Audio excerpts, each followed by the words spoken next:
Let's continue on business law, unit 2.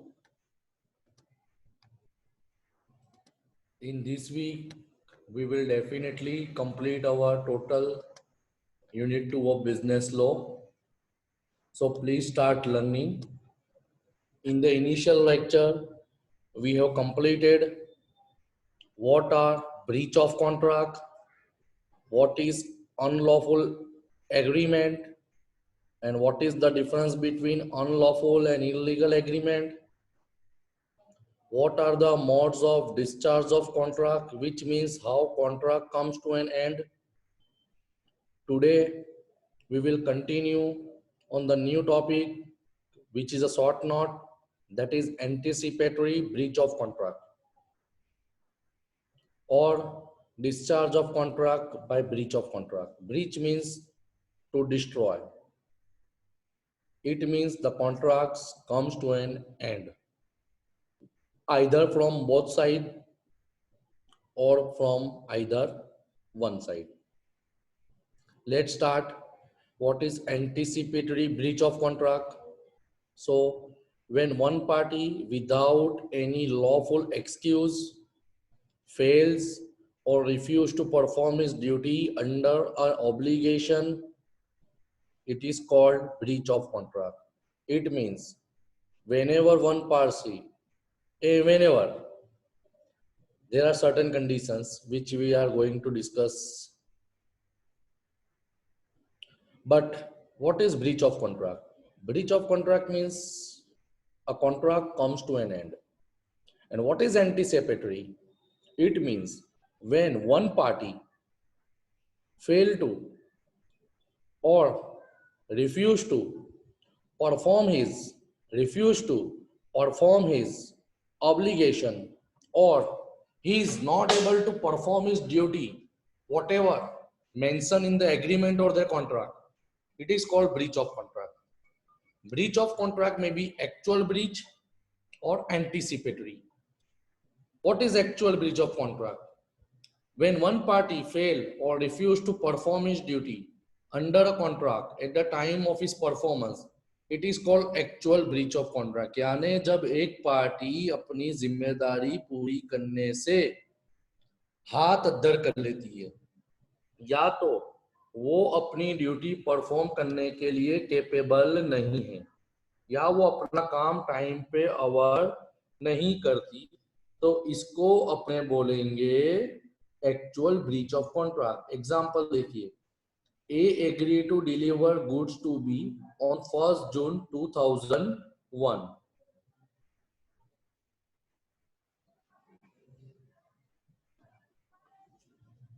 He does not deliver the goods on this date.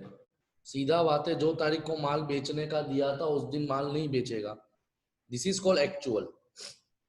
But our topic is anticipatory. So when one party refused to perform his obligation under a contract before the due date का मतलब,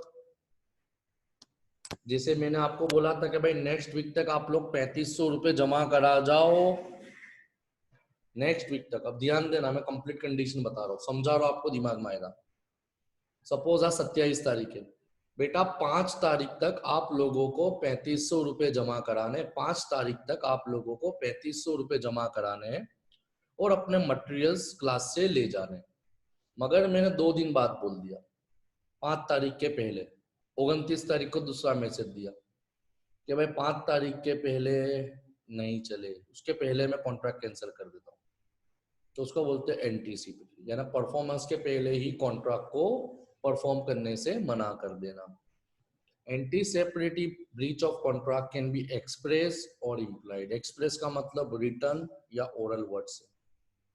जैसे when one party expressly refused to perform his duty under a contract by a written or spoken word, it is called express breach of contract. For example, A agreed to deliver good on 1st October. He refused to deliver on 1st August. बराबर है, 10वें महीने में माल देना था, वो नक्की हुआ था, मगर 8वें महीने में बोल दिया मैं तुझे माल देने वाला नहीं हूँ. It is called express anticipatory breach of contract. दूसरा आता है इम्प्लाइड ब्रीच। इम्प्लाइड का मतलब बोलने की जरूरत ही नहीं है।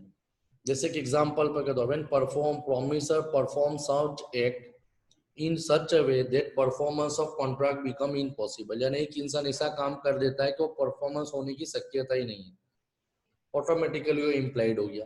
क्यों इम्प्लाइड? बोलने की जरूरत ही नहीं है। एग्जाम्पल बहुत अच्छा दिया है, A promised to sell his property on 1st April 2001.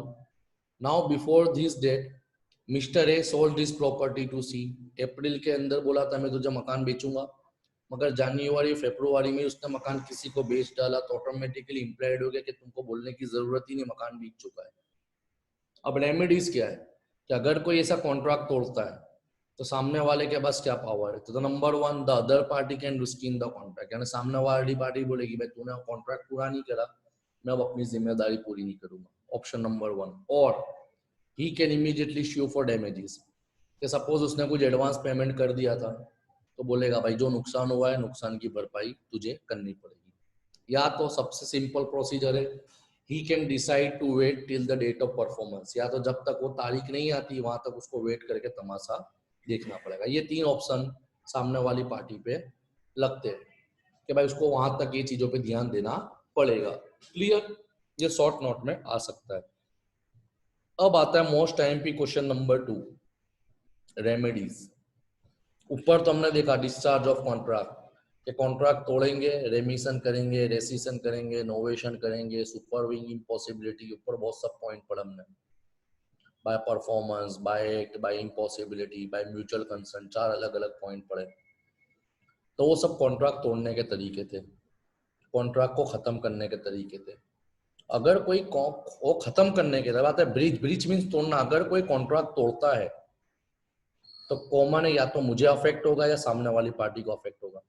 तो अब हमको अफेक्ट होगा तो हमारे लिए कुछ ना कुछ तो कायदे के अंदर बेनिफिट रखे होंगे, तो रेमेडीज देखते हैं। Discuss various remedies for the breach of contract. A remedy is the mean given by the law for the enforcement of right. When there is breach of contract by one party, following remedies are available to the injured party. अगर कोई party contract तोड़ देती है तो सामने वाले के पास क्या क्या ऑप्शन अवेलेबल होते हैं, कौन से उसके पास पॉइंट्स अवेलेबल है जिसके जरिए वो अपने नुकसान से, प्रॉब्लम से, सिचुएशन से बाहर आ सकता है।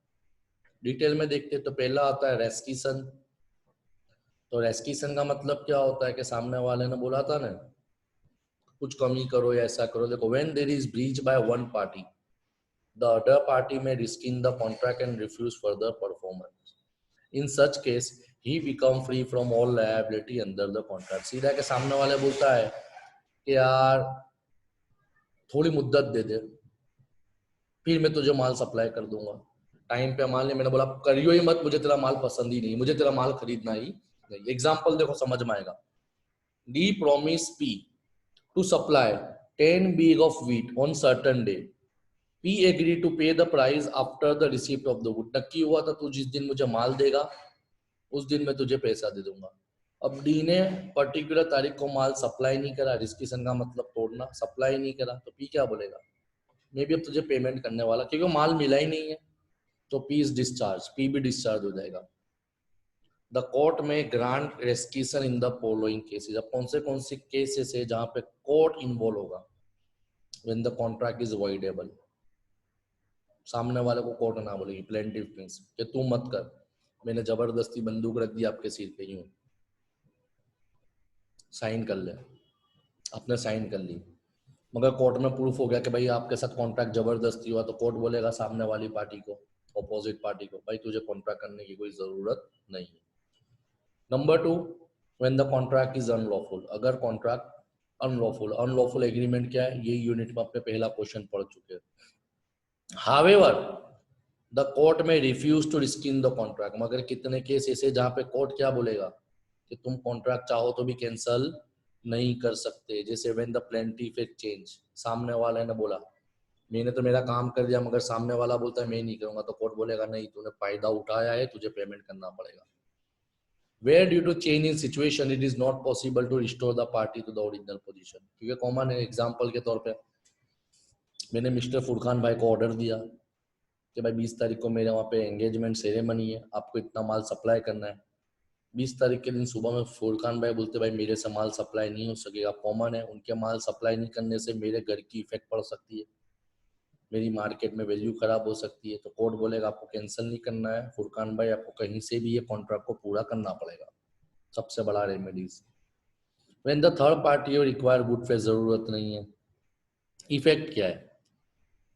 When one party risking the contract, he is liable to restore any benefit which he receive under the contract. जैसे एग्जांपल के तौर पे कि भाई मेरा और फुरकान भाई का कॉन्ट्रैक्ट हुआ था कि फुरकान भाई मुझे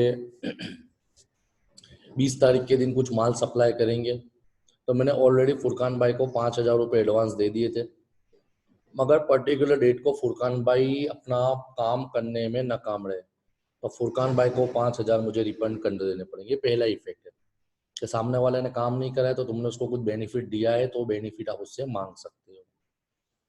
बट इफ ए पर्सन, बहुत खतरनाक पॉइंट है, but if a person rightfully and हक से legally risking the contract, he can compensation claim compensation for any loss. अगर वही एग्जांपल है, मैंने बोला था 20 तारीख के दिन मेरे वहाँ एंगेजमेंट सेरेमनी है, मैंने फुरकान भाई को बेकरी का ऑर्डर दिया था, 20 तारीख के दिन फुरकान भाई नाकाम रहे, तो मैं क्या बोलूँगा कि भाई तुझे मेरे बेकरी का माल का पैसा भी देना है, और जो मैं, अगर तूने कॉन्ट्रैक्ट कैंसिल करा है तो मेरे को बेकरी प्रोडक्ट तेरे नहीं तो किसी और के पास से खरीदनी पड़ेगी।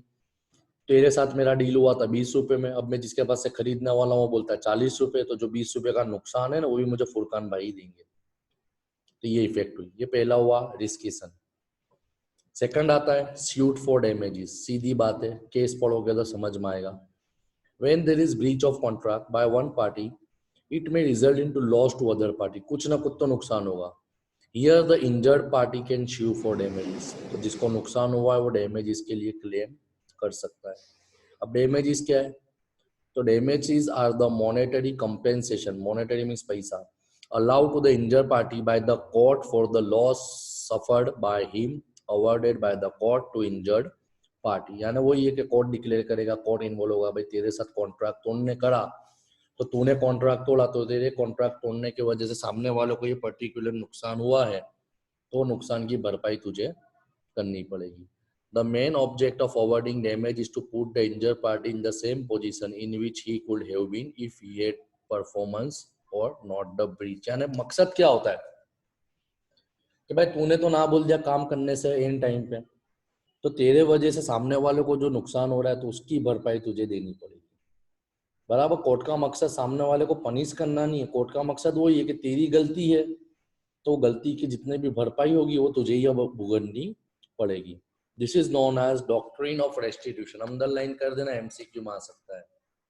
Doctrine of restitution. नीचे केस दिया हुआ है, हेडले वर्सेस बैक्सेंडल। एमसीक्यू में पूछते हैं कौन सा केस है, तो सूट फॉर डैमेजेस का। आप लोग पूरा केस पढ़ लेना, ना समझ पड़े तो आप मुझे फोन कर सकते हो।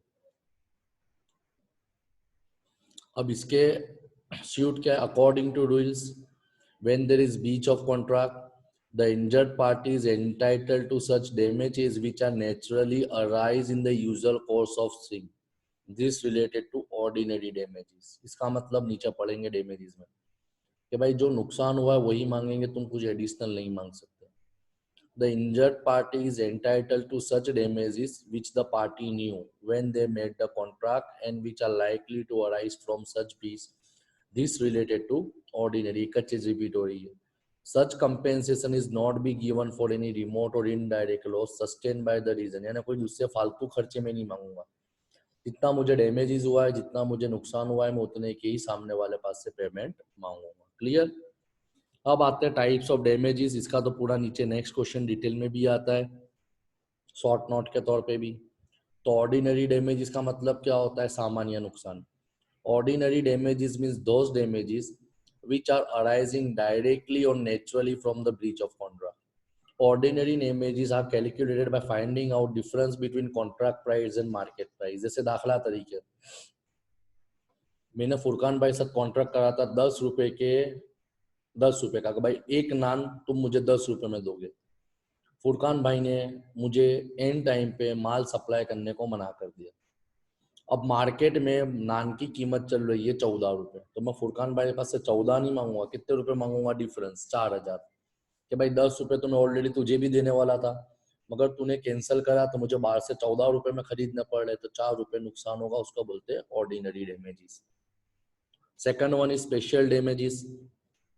Sometimes there exist certain special circumstances which may give rise to special loss if there is breach of contract. हो सकता है कितनी बार स्पेशल नुकसान हो जाए। देखो, in such case, if special circumstances were informed by one party to other party at the time of contract, the party can claim. यानी जब मैंने कॉन्ट्रैक्ट करा था तब स्पेसिफाई कर दिया था कि भाई ये अगला काम है, नहीं होता तो ना बोल दे, वरना तुझे पूरा देना पड़ेगा। If there is breach of contract, two conditions are necessary to claim special damages. An occasional or event must be special. जैसे कि एग्जाम्पल के तौर पे बात करें, ईद। देख भाई, ईद के दिन ऑलरेडी बाजार में ये वस्तु मिलने वाली नहीं है, जनरली सब दुकानें बंद रहने वाली है। एग्जाम्पल दे रहा हूँ। या दिवाली, भाई दिवाली के 6 दिन बंद रहती है। नहीं सर हो जाएगा। देख भाई, दिवाली के दिन बंद रहती है, अगर कुछ हुआ तो हाँ सर हो जाएगा, तो स्पेशल हो गया, पहले से मैंने इन्फॉर्म कर दिया था। And the special event must be inform to other party, पहले से मैंने उसको इन्फॉर्म करके रखा था। अगर ये दोनों दो कंडीशन फुलफिल होती है तो मैं सामने वाले पास से स्पेशल डैमेजेस मांग सकता हूँ। तीसरा आता है एग्जाम्पलरी और विंडिक्टिव और रिट्रीब्यूटिव और पनिटिव डैमेज। नाम से ही पता चलता है कि सामने वाले को पनिश करना, ताकि भाई तूने जो मेरे साथ करा है ना, तो दोबारा किसी और के साथ ना करे। The main purpose of such damage is to punish the party for the breach of contract, but such damages are rarely paid. बहुत rare cases में दिए जाते हैं। However, in the following two cases, the court may award such damages. Number one, when a person break promise to marry. शादी करने को तोड़ना। शादी का तुमने नक्की करा, सब कंडीशन करी ने, शादी के दिन तुमने ना बोल दिया मुझे नहीं करनी, लड़की वाले डैमेजेस भी मांगेंगे और पनिटिव डैमेज, भाई इसके ऊपर केस करो क्योंकि लड़की को इसने बदनाम कर दिया। And when the wrongful dishonor of check, तुम्हारे को मालूम है तुम्हारे अकाउंट में बैलेंस नहीं है, फिर भी तुमने चेक लिख के दिया, बाउंस हुआ, तो बैंक वाले चार्ज काटते हैं ना बाउंसर, वो हो गया पनिटिव डैमेजेस। क्लियर? अब तीसरा पॉइंट आता है, ये तो तुम्हारा सेकंड पॉइंट था, कौन सा? ये वाला, सूट फॉर डैमेजेस। पहला था रेस्टिशन। अब तीसरा पॉइंट आता है suit upon quantum merit. Suit upon quantum merit बहुत बहुत बहुत काम का है, शॉर्ट नोट में पूछा चुका है 2-3 बार। The phrase quantum meruit means as much as earn. When a person has done some work under the contract and other party cancel the contract or further performance become impossible due to some event, then the party who has done some work under the contract can claim remuneration for the work already done. जैसे कि example, बहुत बहुत practical example जाऊंगा। For example के तौर पे, आपकी 5th semester की फी 6,000 रुपये। ध्यान देना, सुनने जैसी बात है। मेरे ट्यूशन की साल की 12,000 है, तो मैंने बोली 5th सेमिस्टर की फी आपकी 6,000 हुई। अब ध्यान देना, अभी कॉलेज वाले बोले हम एग्जाम लेंगे, लेक्चर चल रहे, कॉलेज वाले बोले ऑनलाइन भी एग्जाम आपकी होगी अगर ऑफलाइन पॉसिबल नहीं हुआ तो। समझना क्वांटम मेरिट क्या है। तो मैंने आप लोगों को पढ़ाना चालू कर दिया, सब में 2-2 यूनिट ओवर कर दिए। कितने यूनिट होते हैं? 4 यूनिट। दिवाली के अंदर गवर्नमेंट डिक्लेयर कर देती है कि 5th सेमेस्टर की एग्जाम नहीं ली जाएगी। यूनिवर्सिटी ने डिक्लेयर करा 5th सेमेस्टर की एग्जाम नहीं ली जाएगी, तो आप लोग क्या बोलोगे? सर एग्जाम नहीं तो फी क्या की? तो सूट अपॉन क्वांटम मेरिट क्या होता है कि बेटा ऑलरेडी मैंने आपको 2-2 यूनिट पढ़ाया, मैंने 50% सिलेबस आपका पूरा कराया, तो कंपल्सरीली एग्जाम नहीं होती तो मैं 6,000 नहीं, मैंने जितना काम करा है, जितना मैंने आप लोगों को पढ़ाया, उतना पैसा तो आपको फी के तौर पे देना पड़ेगा, यानी आपको 3,000 तो भरने ही पड़ेंगे। समझ में आया?